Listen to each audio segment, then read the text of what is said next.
Peter Pan by James M. Barrie. This book is a copyright-free work available in the public domain and has been republished using auto-audio technology by Sounded.com. Narrated by Gill with TrueVoice, a digital replica license with consent, exclusively to Sounded.com. For more information, please visit voices.sounded.com.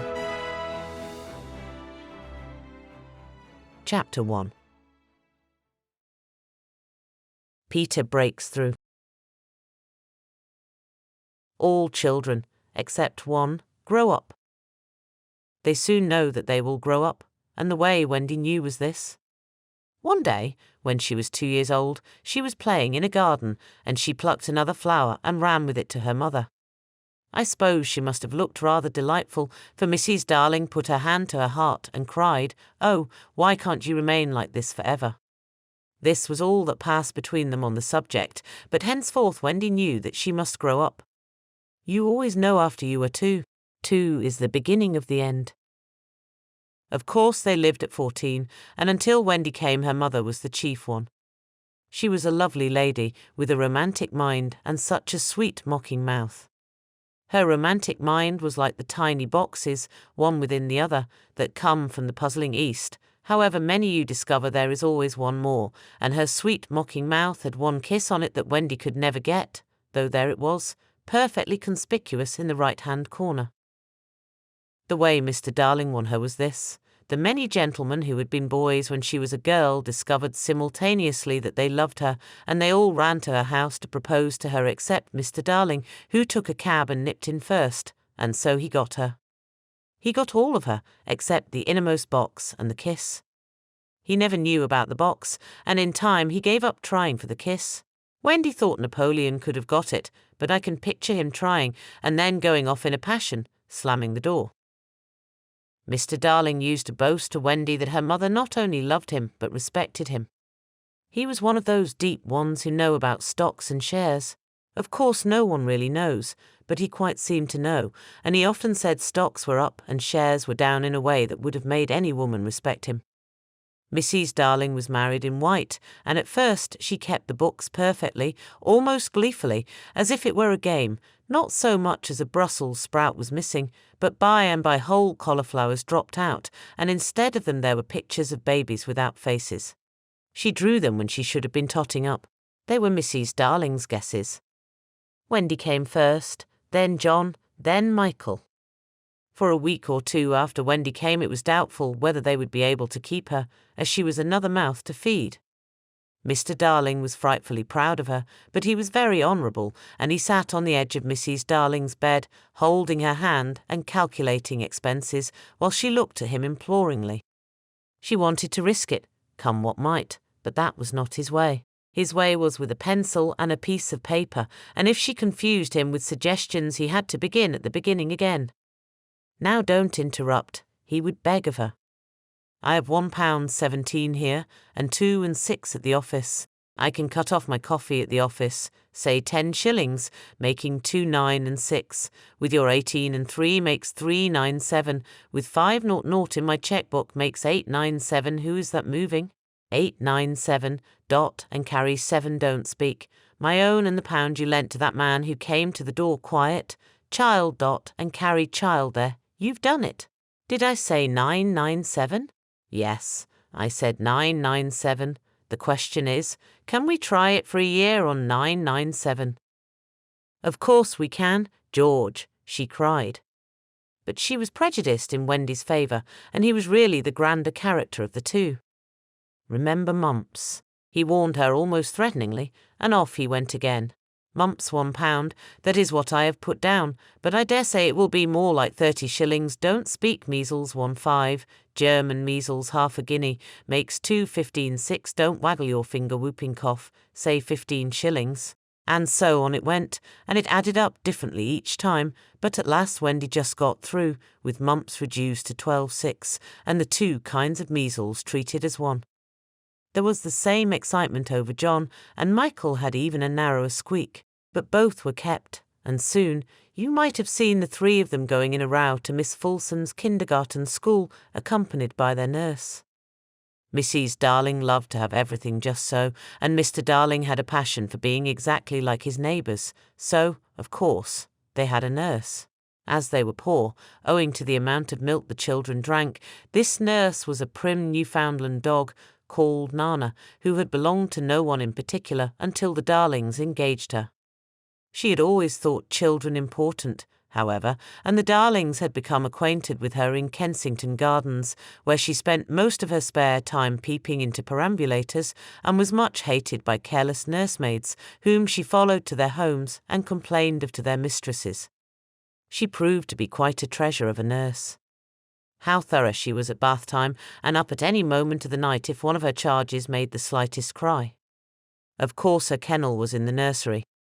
She had a genius for knowing when a cough is a thing to have no patience with and when it needs stocking around your throat.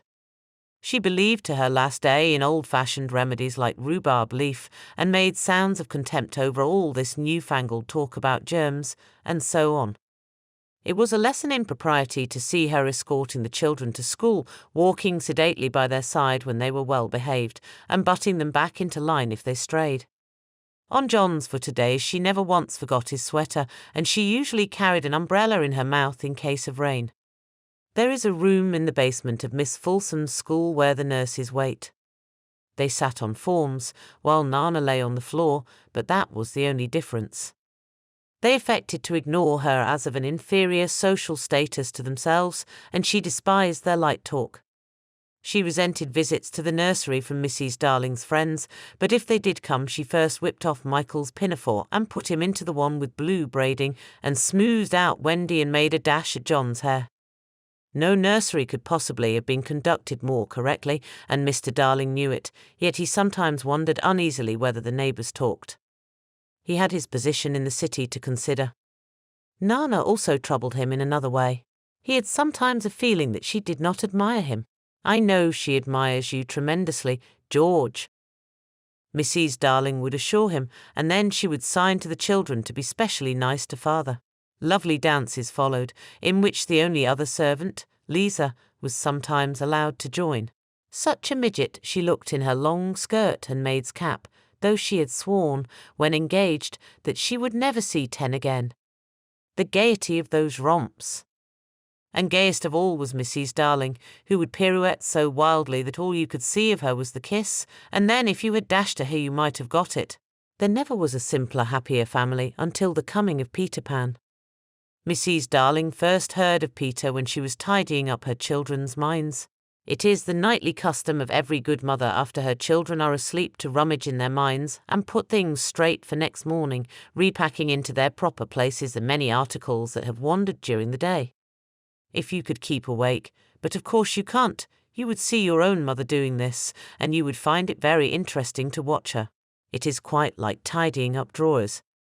You would see her on her knees, I expect, lingering humorously over some of your contents, wondering where on earth you had picked this thing up, making discoveries sweet and not so sweet, pressing this to her cheek as if it were as nice as a kitten, and hurriedly stowing that out of sight.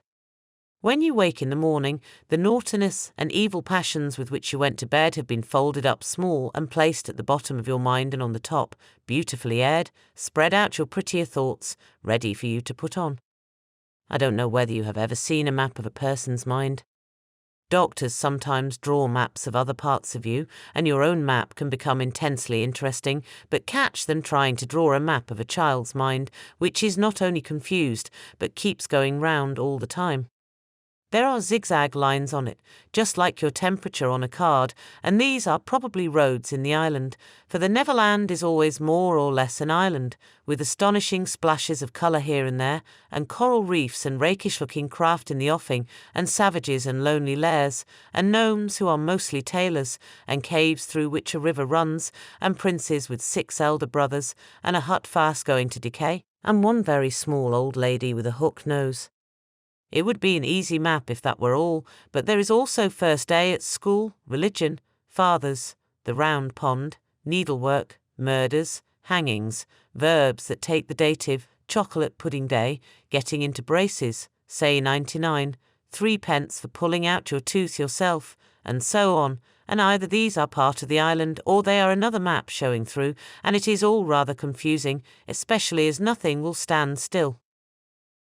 Of course the Neverlands vary a good deal.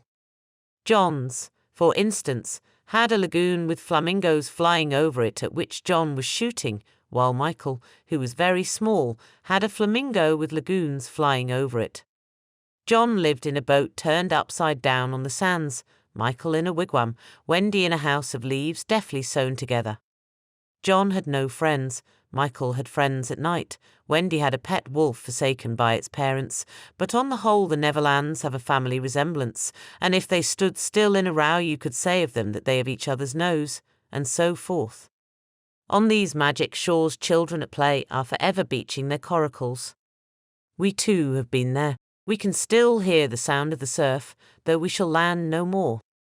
Of all delectable islands the Neverland is the snuggest and most compact, not large and sprawly, you know, with tedious distances between one adventure and another, but nicely crammed. When you play at it by day with the chairs and tablecloth, it is not in the least alarming, but in the 2 minutes before you go to sleep it becomes very real. That is why there are night lights. Occasionally in her travels through her children's minds Mrs. Darling found things she could not understand, and of these quite the most perplexing was the word Peter. She knew of no Peter, and yet he was here and there in John and Michael's minds, while Wendy's began to be scrawled all over with him. The name stood out in bolder letters than any of the other words, and as Mrs. Darling gazed she felt that it had an oddly cocky appearance. Yes, he is rather cocky, Wendy admitted with regret. Her mother had been questioning her. But who is he, my pet? He is Peter Pan, you know, mother. At first Mrs. Darling did not know, but after thinking back into her childhood she just remembered a Peter Pan who was said to live with the fairies. There were odd stories about him, as that when children died he went part of the way with them, so that they should not be frightened. She had believed in him at the time, but now that she was married and full of sense, she quite doubted whether there was any such person. Besides, she said to Wendy, he would be grown up by this time.